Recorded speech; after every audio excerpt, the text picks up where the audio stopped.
seconds. He'll get a shot off on the way. Got it! He hit it! He hit the shot! Syracuse wins it! Syracuse at the buzzer!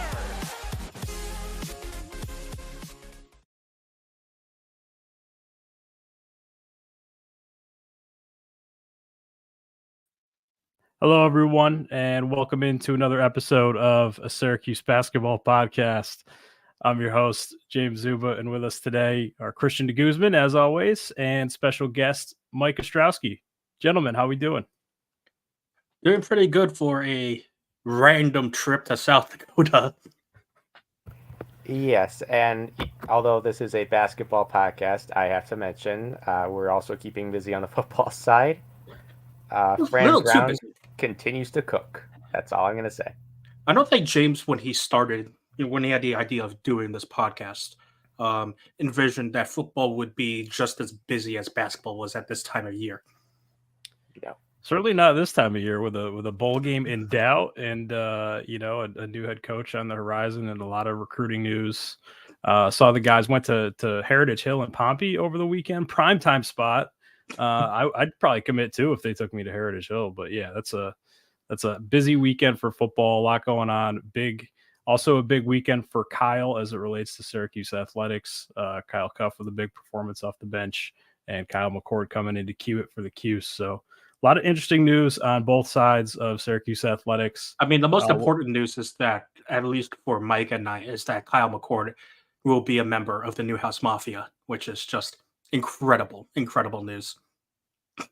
There you go. Add another one to the Newhouse Mafia. I mean, James, your school is also in the news as of late because of one Tommy Cutlet's good old agent. There we go. Yeah, we got the Marist Red Foxes. Shout out the Red Foxes. Doing pretty good on the basketball front actually this year too. But yeah, certainly Stellato making some headlines and being a little bit of a media darling, maybe taking advantage of his opportunity doing the media tour. So good for him taking advantage of his 15 minutes of fame. But we'll go on to the basketball front. We'll pivot to that. Syracuse obviously pockets a decisive 83-63 victory against Oregon from Sioux Falls, South Dakota at the Sanford Pentagon. Really important win, I think, for the season. Really like the last opportunity in the non-conference to grab sort of a marquee win. They did that, and they did it in an impressive fashion. Mike, what were your takeaways from the game as you were watching, and just how important was that win for Syracuse? I think considering how ugly the game started for both sides, granted, that Syracuse was able to overcome that slow start and play so well in the second half, and especially how well their bench played. Very on brand with 44 bench points, following the football trend. But really, it was a breakout game for several guys. Of those 6, 7, 8 guys that just haven't been showing up so far this year, it seemed like they all did in this one. Goodyear Copeland had a great game. Malik Brown had one of his more consistent games of the year. Even Benny Williams and, like you said, Kyle Cuff both put up 8 points each. So just seeing that variety in the scoring where it wasn't just the Judah Mint show and hope everybody else can just scrape out a couple to keep the game close. This was actually a dominating effort on the offensive side. Yeah, really good game from the bench offensively as well. I thought they did really good on the defensive end. It was kind of the first time these last couple games where they really dug in defensively. They, both sides kind of were sloppy with it. They turned it over, 19 turnovers apiece. But it really looks like Syracuse is communicating. They're figuring out kind of what they want to do. And they were really able to limit Oregon. To be sure, Oregon without some key players. They're without 3 guys that started on opening night for them. Down to just 7 scholarship players. So it's kind of hard to accurately evaluate the game, but, perhaps Oregon ran out of steam there in the second half too. But yeah, just a really big game for the Syracuse bench, Mike, as you mentioned, 44 points. Christian, just what were your kind of takeaways and what was your sense of the Syracuse bench play in that game? I think it was really big, especially considering how the game started. It's very easy for probably some Syracuse teams in the recent past would have not been able to gather the necessary momentum to fight their way back into the game after the way that game started. I mean, Syracuse looked ice cold shooting, sloppy with the ball, sloppy fouls. And a Syracuse team in the past would have definitely not gotten their head right mentally in just any way, shape, or form in order to have the necessary fight to get back in that game. But again, it goes to show also just how key the depth is that Red Autry has at his disposal, which is something that we haven't been able to say about Syracuse almost ever. And that the fact that he has the ability to turn to his bench and say, "Hey, we're going to need you guys to step up and help us just generate some momentum to get back into the game," is very, very big and is a good sign that even if Syracuse does get off to a slow start, there are ways for it to click back for the Orange. Yeah, really kind of like the second game they've done that. Not quite as bad, not quite as deep of a hole as the Colgate game, but yeah, down 14-4 to start. It looked like Syracuse was really going to be out of it for at least for a long stretch of time. But yeah, the bench play. I thought Kyle Cuff was really good. I thought he was really critical in that series. He had a pass that got through to Malik Brown. He scored.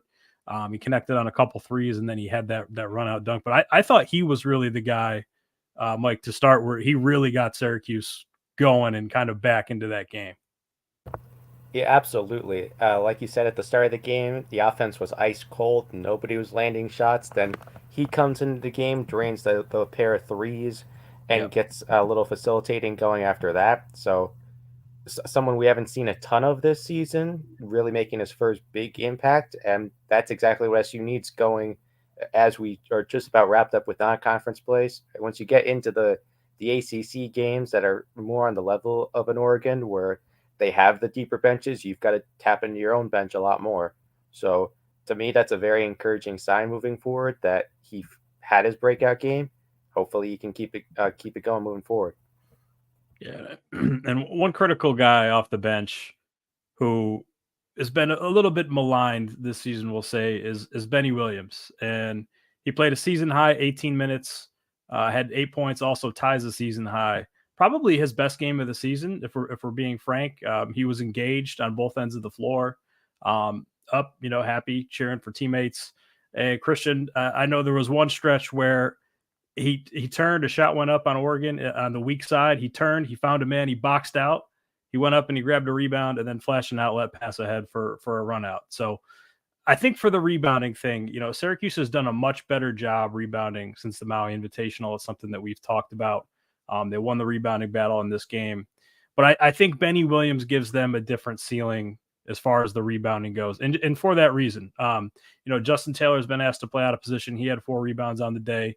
He's done an admirable job there at 6'6", kind of playing out of position. But again, I think, this team really needs Benny Williams, and, that game really kind of showed why.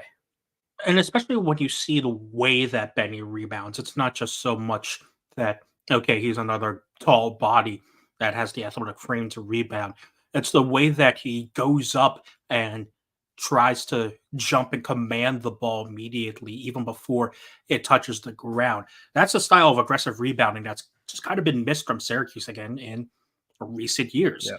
And no one else on this team, save for Malik Brown, probably has the ability to go up and grab a rebound and tower over everyone and command the space in the air to grab a rebound like Benny does on the Syracuse team. So the fact that he can make those rebounds less of a 50-50 ball and a more of a 75-25 ball in his favor is just one of the things that has helped Syracuse when he's on the floor. I mean, you heard it if people saw the behind the scenes locker room video that Syracuse Athletics posted after the Georgetown game. Red Autry said, "Hey, if we rebound, we're going to win games." And he knows that not only is this a key area for Syracuse to do well in, but it's also an area that based on how he said that, he knows it's an area that, it just hasn't been a strength of Syracuse, not just this season, but just in general. So it's very, very important to have Benny's style of rebounding and not just his body in order for Syracuse to succeed. Yeah, you mentioned those, kind of behind the scenes after the game videos coming from the Syracuse locker room. I thought it was interesting. I don't know if you guys caught it, but Syracuse Athletics posted a video of Autry specifically singling out and congratulating Kyle Cuff and Benny Williams for their performances. Kind of interesting. I think he really wants to like get those guys engaged and make them feel valued and important to this team. And I think, yeah, but Benny Williams does do some of those rebounding things with his athleticism. He's such a critical component of this team, and if he can get it going and just be consistent and play kind of the way that he did on Sunday, it's going to pay dividends for this team down the road. I think they really need him from the forward spot. Malik Brown, I don't think he's going to go back to the power forward spot. I think he gives them probably the best option at center, and we saw that again on display this game. Mike, looking at his kind of game, Malik Brown does so many things. He's got the pokeaways. He's able to kind of go out, defend, screen, and roll. He's able to get out of the paint. He's really mobile. And frankly, like in a game like this where Oregon is without, N'Faly Dante and some of their big guys, they're playing a little bit more small. This kind of game benefits someone like Malik Brown. Yeah, absolutely. I know in our Slack, your hot take was to pretty much take Naheem McLeod out early, and did we lose him? Nope. No, this is Naheem McLeod is the we might have lost Mike here. Naheem McLeod is the basically filling the Day One Coleman role of this team, and that's the. It's the unfortunate role that they want that both McLeod and Coleman found themselves, especially in that 2016. Hook. Yeah, where basically Coleman was playing 2 minutes and then immediately Tyler Lydon was getting in. But unfortunately, that's where McLeod is right now, just because he's just so limited on both sides of the floor. Yeah, and hey, like we've talked about it too. Like they're going to need Naheem McLeod when you get in the ACC and face some of those bigger guys. I think right now the struggle for him is just kind of defending, ball screen coverage and maybe playing in drop coverage and being able to, on a shooter, be able to kind of get out and then recover. It's really hard for guys that maybe are that big that aren't as mobile to play man. And we've talked about the conundrum there and how he'd be better suited for the zone. But for now, McLeod is the starter and. He's got some advantages there with the tip. He doesn't win every tip, but he's got some advantages there with the height. So I think he'll remain the starter. But I think, in games where teams are able to play smaller, Syracuse is going to want to keep Malik Brown in there. But, keeping it in line with the bench. You almost have to play him as – it almost feels like Syracuse has to play him as a quote-unquote lone zone player and have the other four guys on the floor just play man. And that's kind of just a necessary sacrifice you have to make. Because we've already seen it too much. He doesn't have the mobility to keep up with guards on the perimeter. And it feels like every team is going to a pick and roll to exploit that. Yes, yeah. But I will say just having that much height in the middle, you really do take away the drive. If you can force most teams to stay mid-range, yes, it's harder only having the four guys be able to rotate around on the perimeter, but it's still work in progress, but it's definitely something they can perfect a little more as the season goes on. Yeah, it's that push-pull we've talked about kind of with offense and defense where McLeod's maybe your best option defensively in the paint, but Brown does so many things for you on offense that he really improves the offense. Speaking of the offense and keeping it with the bench, Quadir Copeland stole the show once again. Another instant energy guy off the bench. How does he keep doing this? He can't keep getting away with this. We all need Quadir Copeland's energy, man. Yes, he can. That dude is like the Energizer Bunny. He just plays like he's from Philadelphia and does his thing out there. But yeah, he really is becoming Scoop Jardine by the minute. It's incredible. The highs of his highlight reel plays and the lows of his head scratching plays are just so on par with Scoop Jardine, who did work him out over the summer. So there's plenty of parallels to go around there. But yeah, Mike, I thought Quadir stole the show. I mean, he 15 points, 9 rebounds. I think he had 3 rebounds, a block, and a steal. Doing a little bit of everything again for this team. Yeah, and as you hinted at, it was very flashy plays throughout. It wasn't the kind of performance you're going to forget, even though he didn't lead the team in a lot of categories. Everything he did seemed to come at the perfect time. He was a big momentum shifter, like right out of the second half. I know there were some big plays he had, so you needed that spark plug. You need that bit of creativity on the offensive side that SU has been lacking this year, which, I mean, honestly, they've been lacking for a couple of years now. But still this year, where even as they're transitioning away from the chuck a million threes on the perimeter game to now drive the ball a million times, that still have now having a bit more variety, winning the game, the mid-range battle, still being able to set up a couple outside shots when they're there. I think, not to divert a little too much, but I think JJ Starling had another great performance.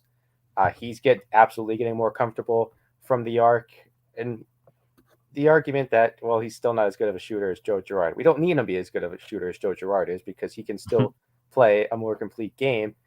And where I think we're starting to see that, yeah, he can still be an average 3-point shooter. That's all you really need from him. You don't need the what is it, like 12, 13 shots from the arc every single night that Joe had. Not to make an unfair comparison there, but he's not the same player, and I think he's starting to realize that he doesn't need to be the same player.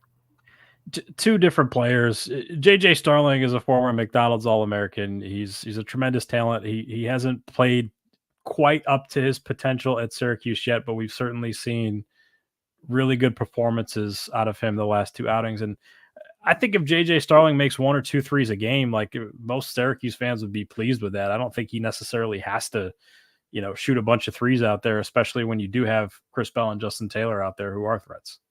And I think the most impressive thing as well is that, continuing on that confidence thing, like, you knew, I was of the firm belief that, yes, he struggled at the beginning, but I felt like he was just getting unlucky, and that he would eventually regress to the mean in a positive way by, making a couple of those tough shots and, going 6 and 9 from the floor, 2 or 3 from 3 is certainly one of those games that, helps bump up those averages. And a couple of those, tougher shots that he was getting unlucky with the rim earlier in the season, have continued to start falling for him, not just here in South Dakota, but also in DC last week. And so he's slowly getting back to what we expect JJ Starling to be. And that's the good thing, is that if you read the Donna Dakota piece after the DC game against Georgetown, I felt like a more confident JJ Starling, and that it was just kind of getting out of his own head. And we're starting to see that here in South Dakota. And especially, I mean, when you look at the shot volume and frequency from everyone on the team, it was basically a pretty big inside game and inside attack. Yes, that also had to do with Oregon being undermanned, but we know this is going to be, at least in the half-court offense, one of Syracuse's strengths, and they don't have to rely on the 3 ball at a time. Yes, it's nice, but Justin Taylor only took 3 shots. Chris Bell only took 1 shot from beyond the arc. So this is a Syracuse team that can, especially if the right opponent presents itself, take advantage of the athleticism that it just naturally has, especially with the 2-headed guard front of Mintz and Starling. Yeah, JJ, no trouble getting to the rim in this game, and it should be noted he's 5 of 6 from 3 over the last 2 games, so maybe a sign of things to come. One more quick point on that. I mean, JJ Starling was a really good shooter in high school at Baldwinsville. He kind of injured both of his shoulders at Notre Dame, and I think that messed with his shooting motion a little bit. And Christian, as you mentioned, Donna, a good piece there, just kind of highlighting that he might be overthinking it a little bit and maybe just needs to go out there and play.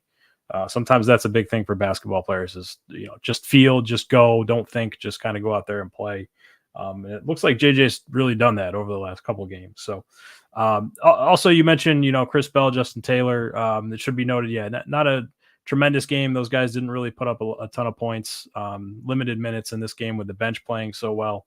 It's kind of the last 2 games where those guys have been muted, at least offensively.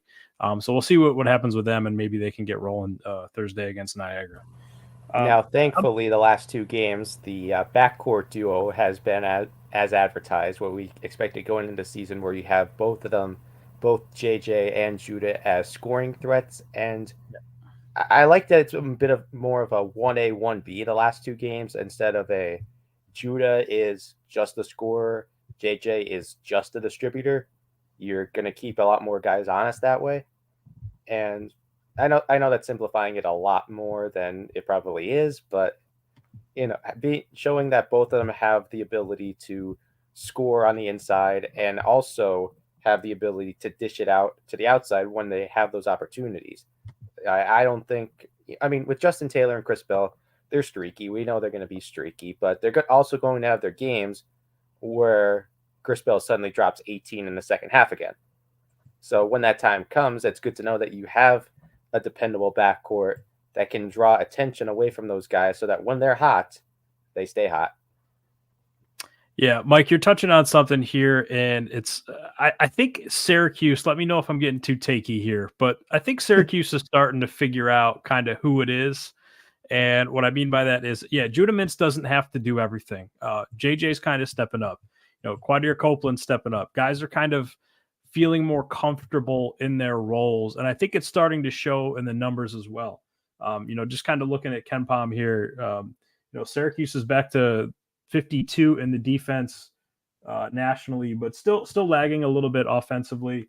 113th in the country in offensive efficiency, but kind of what we're used to seeing with a Syracuse team, at least numbers wise, right? Like we're used to seeing Syracuse basketball stop people. And yeah, with Jim Boeheim, it was the 2-3 zone, maybe not as good offensively, but you could always count on Syracuse being a really good defensive team.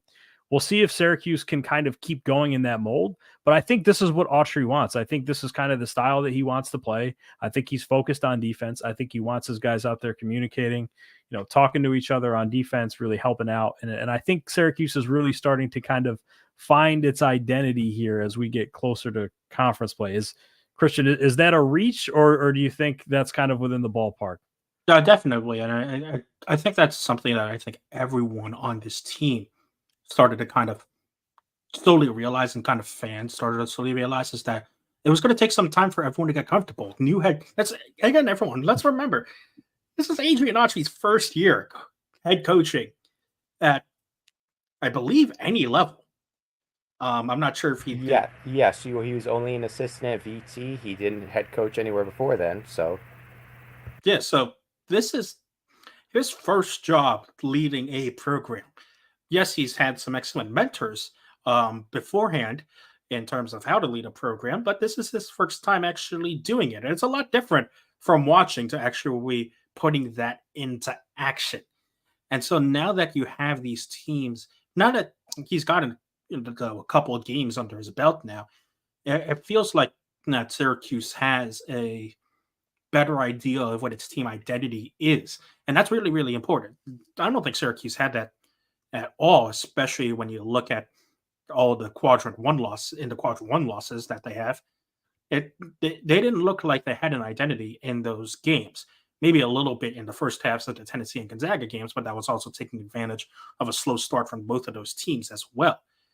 But this is a team that now, especially with all a couple new faces coming in with Sterling and McLeod, now it's starting to just kind of find its feet again and starting to react differently and starting to adjust to a new voice at the top of the program.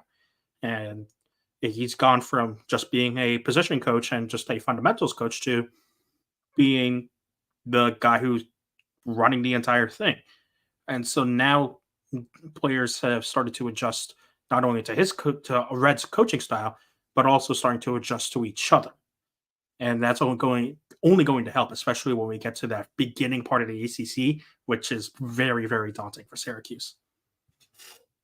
Yeah, it's as we've talked about, like after the Colgate and the Maui, like this is a process. This doesn't just happen overnight. There's no magic wand. You got a lot of guys, a lot of young guys in particular in new roles. Judah Mintz was a star last year, but he wasn't necessarily the lead guy. He had Joe Girard and Jesse Edwards with him last year. JJ Starling, he's coming home, and maybe he was pressing a little bit. He's kind of in a new role. Obviously the coaching staff, you just go down the list. Every guy's kind of just taking on a new role within a new team this year, and a bunch of sophomores now who were freshmen last year who, Justin Taylor wasn't relied on as much last year, and Quadir Copeland barely played last year. So these are all new guys and all new roles, and it does take some time, and it is a process. I think there's a lot of positives to talk about going forward. We can talk about some more of those things, but for you guys, in the early season, like some of the concerns were, the rebounding, the 3-point defense. It seems like Syracuse has really addressed that, but now as we kind of have seen, these last 12 games from Syracuse and there's one more game before conference play, but what are your biggest concerns of this team now kind of going into ACC play? I'll start off. I honestly still think the 3-point defense is a bit of a concern because looking at some individual performances, it hasn't necessarily been Syracuse playing good perimeter defense. It's been other teams just shooting horribly on the arc. Like Cornell should not have shot as bad as they did in the last home game. Oregon was 4 of 27. Syracuse played pretty solid defense, but they did not play a 4 of 27 from the arc defense. Oregon had some open looks. Yes, and they missed some open looks. So I say when it comes down to the teams that are not going to miss those 3-point shots, like how Colgate was not missing those 3-point shots, when Virginia, who is not a very good 3-point shooting team, they were getting a lot of open looks just a couple weeks ago. Once you get to playing that higher level of competition again, where you have multiple guys on those rosters that can drain threes in succession, that's where I think SU is still going to run into some issues, especially that early stretch of ACC play, as we mentioned, where you've got Pitt, Duke, especially Duke, but Duke, UNC, then back against Pitt again, Miami. That stretch is where I think you're going to start seeing the defense exposed a little bit again.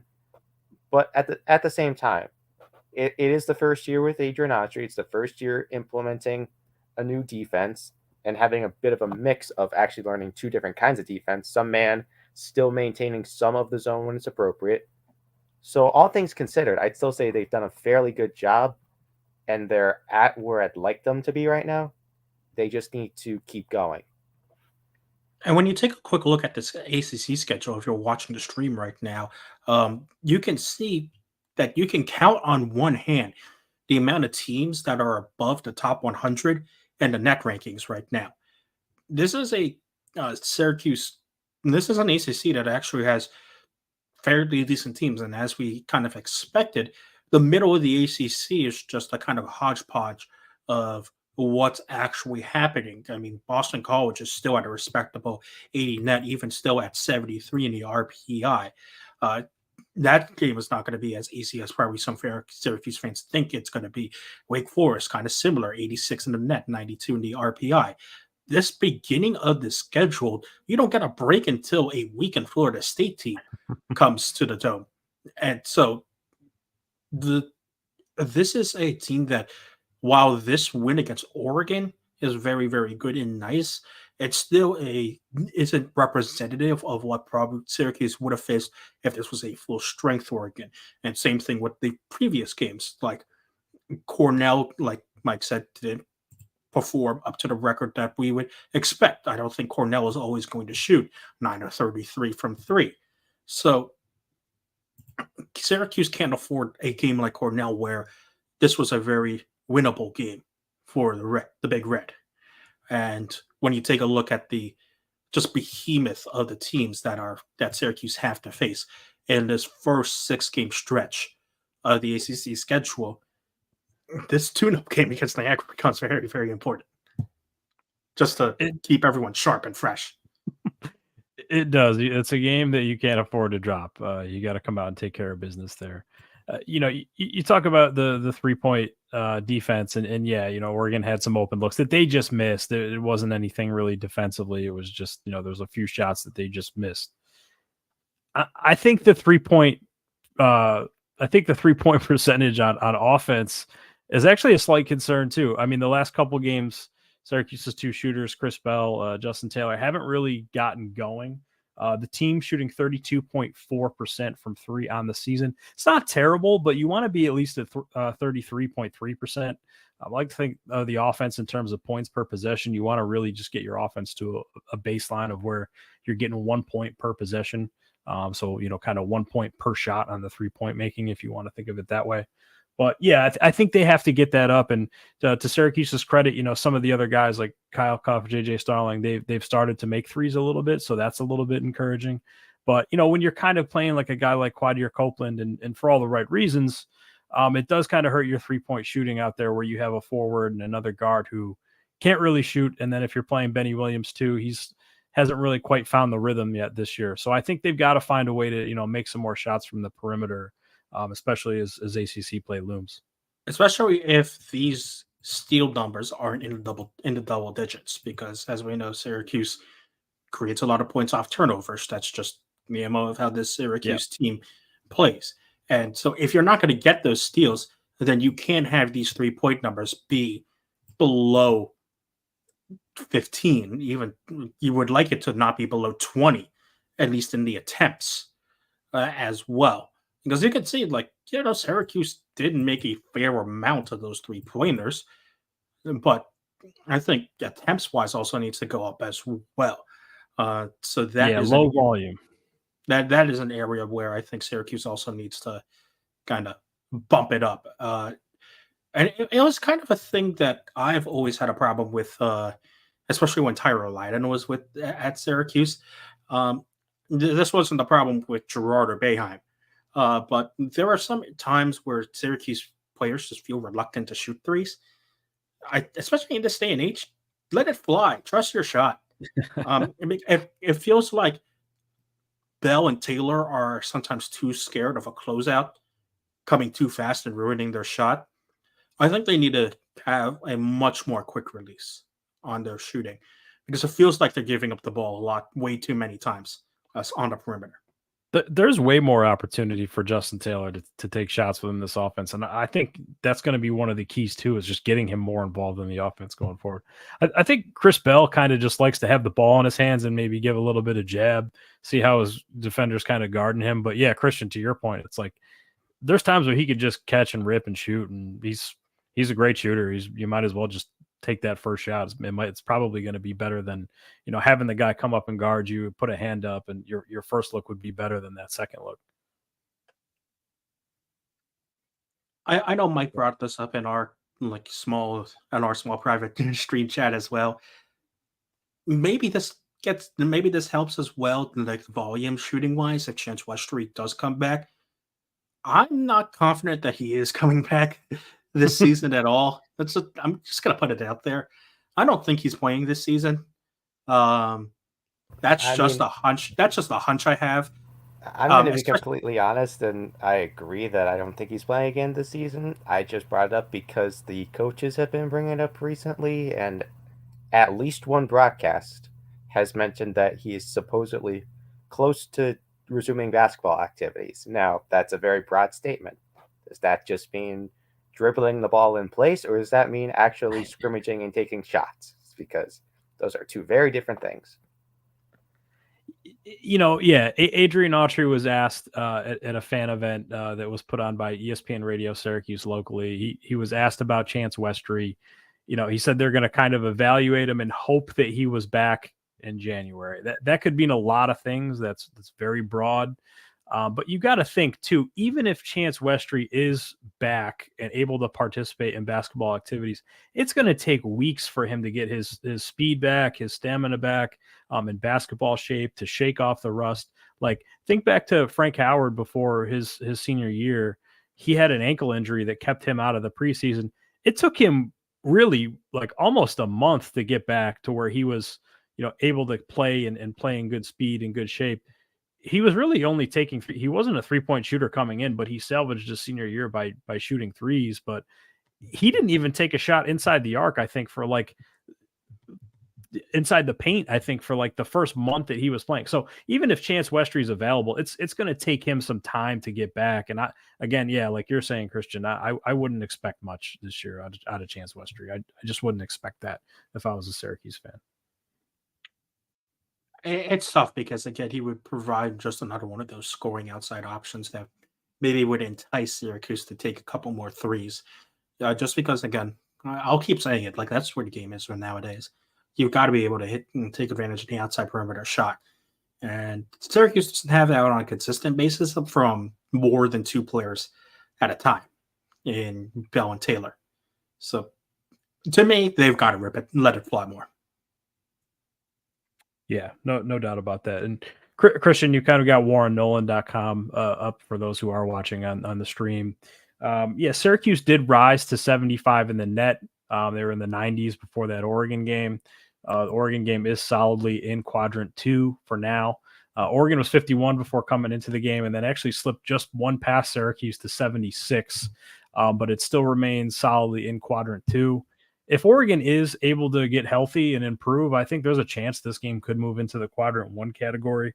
But for you guys, what do you see as Syracuse's NCAA is the NCAA tournament possible? Because I think if you look at it this way, if you take care of business against Niagara, you're 9-3, and then if you just go 500 in conference play, I think that's very tenable for Syracuse. So if you go 500 in conference play, that gets you to 19 wins. You're 19-12 on the season, and if you go 1 game or 2 game over 500, of course it matters where the wins are coming from. But if you do that, and it seems very possible for Syracuse, that would probably put you in the NCAA tournament discussion. No, I think the big thing that Syracuse has to worry about is these ACC road games, especially against the middle of the pack teams. They've got a lot of opportunity against those middle of the pack teams in the ACC on the road in order to take advantage of, getting a good quote unquote quadrant 2 win, or even an away win that bumps up to a quadrant 1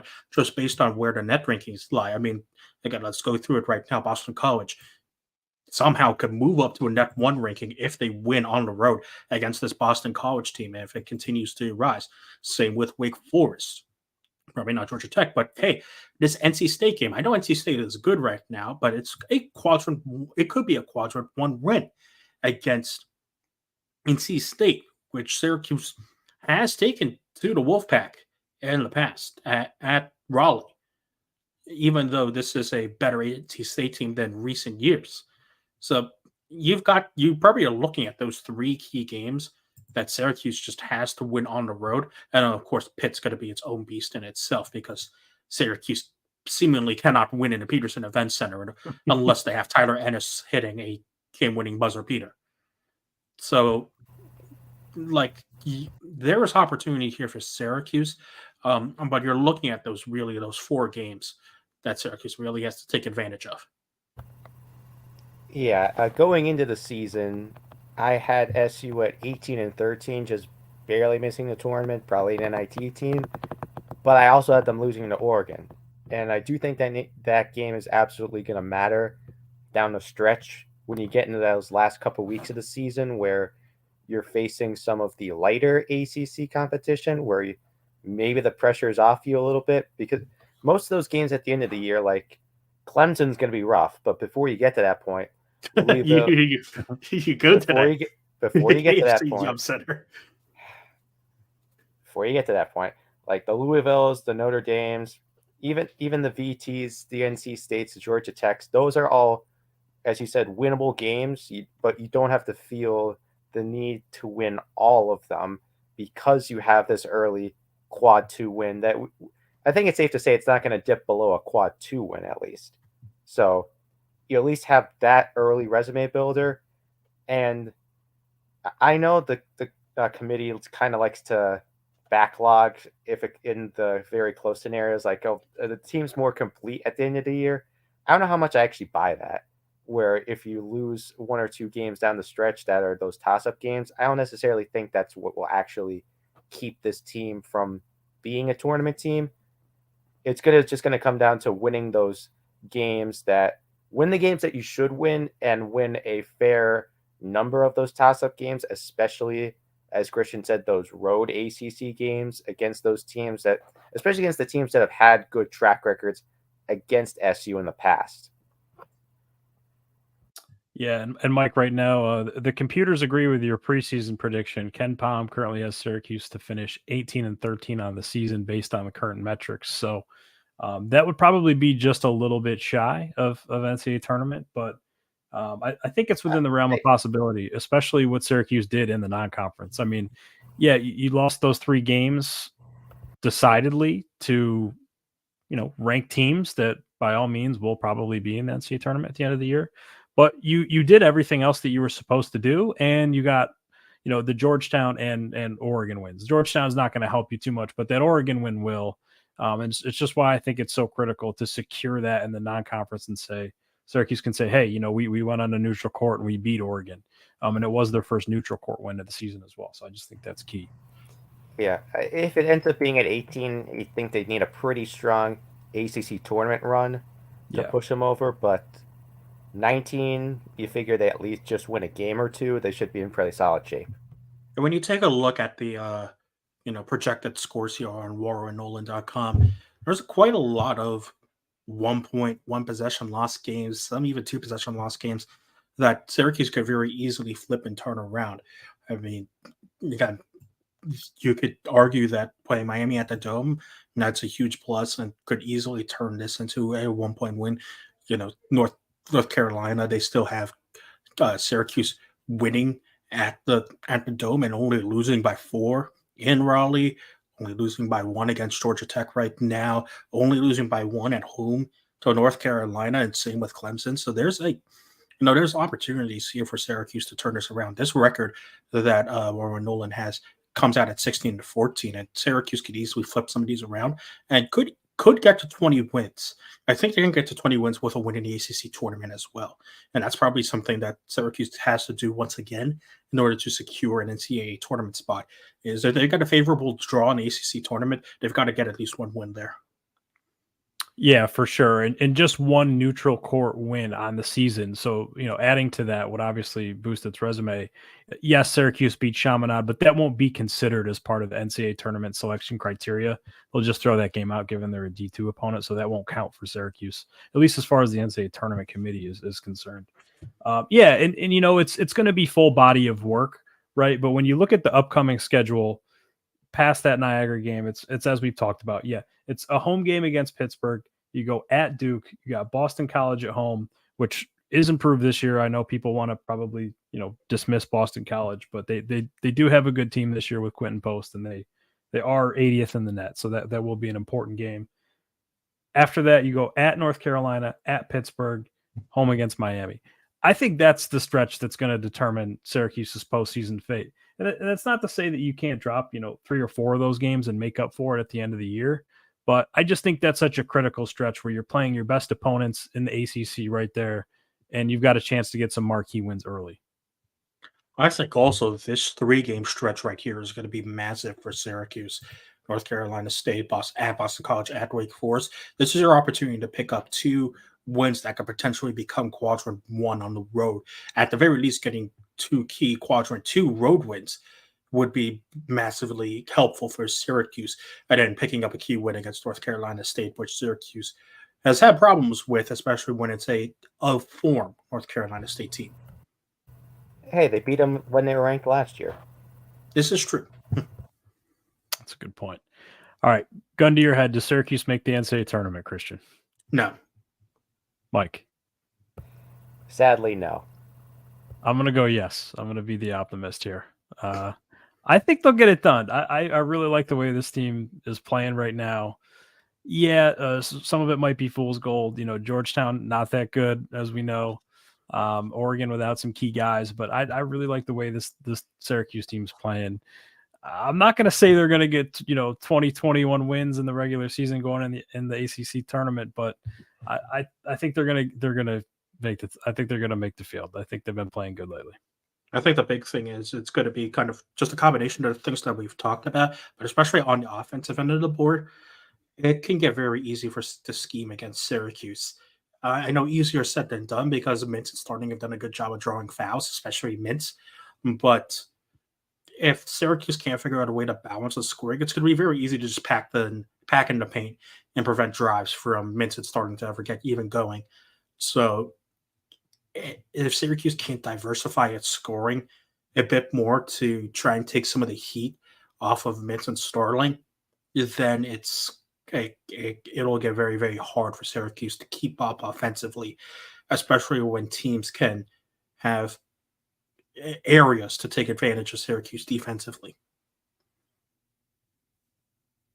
That's fair. I'll be the only one drinking the Kool-Aid. But you bring up a good point with the offense. Yeah, easy to guard. I mean, you look at the way that some other teams are running. They're like, I watch UConn play, and I'm like, that's how a modern offense is run. Syracuse is much more like offensive breakdown. Judah Mintz is going one-on-one, or JJ Starling is going one-on-one and trying to make a play, which you do need that too, but you got to be able to execute a little bit better, I think, for them offensively within the half court. As we stated earlier, Syracuse still 113th in the country in offensive efficiency, according to Ken Palm. So that is an area of concern for this team. And not to beat that point to death, but what you said about Judah Mintz, I think the trend where it seems like he needs to get to the free throw line to get going in a game. That's the one part about his game that does concern me a bit, where it's great that he gets those easy points, but he shouldn't feel obligated to. It seems like he's sometimes early in games, he's a bit hesitant to drive if he doesn't feel like he can initiate some contact and get to the line first. It seems like as soon as he makes that first free throw shot, he loosens up a lot.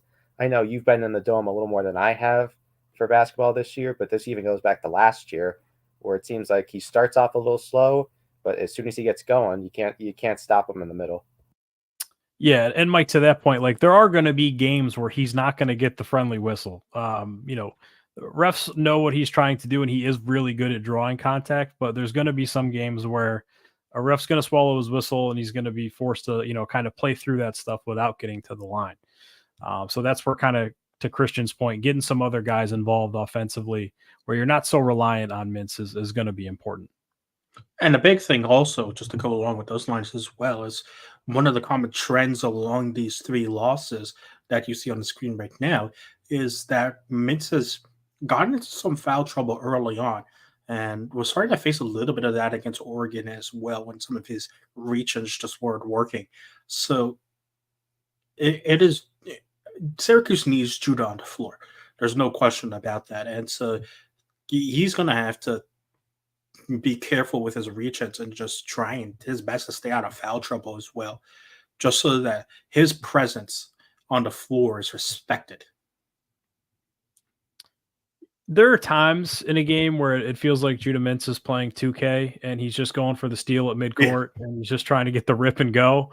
Mm-hmm. And it really came back to bite Syracuse during the first half yesterday when Oregon's able to just get some open looks out of that and at other points this season. So, Judah, he does create a little bit of havoc and sometimes it does pay off. But on the other side of the coin, it's, hey, man, just play defense and keep your guy in front. You don't have to play the video game here.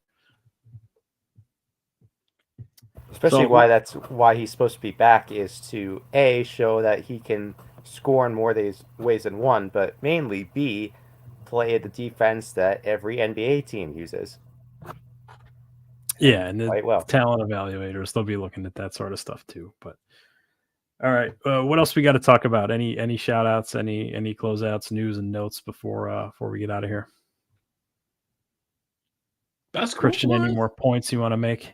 No, again, this is we're in a weird Syracuse timeline where basketball wise, it's kind of taking a step back and a seat in the back to all of the football talk that's been happening, which is crazy in Syracuse's world, just in general, since we should be at the time where basketball discussion kind of reigns the every talk. And of course, a lot of that also has to do with this massive 9-gate gap between Niagara and Pittsburgh, which is something that Boeheim would never allow in his wildest imaginations.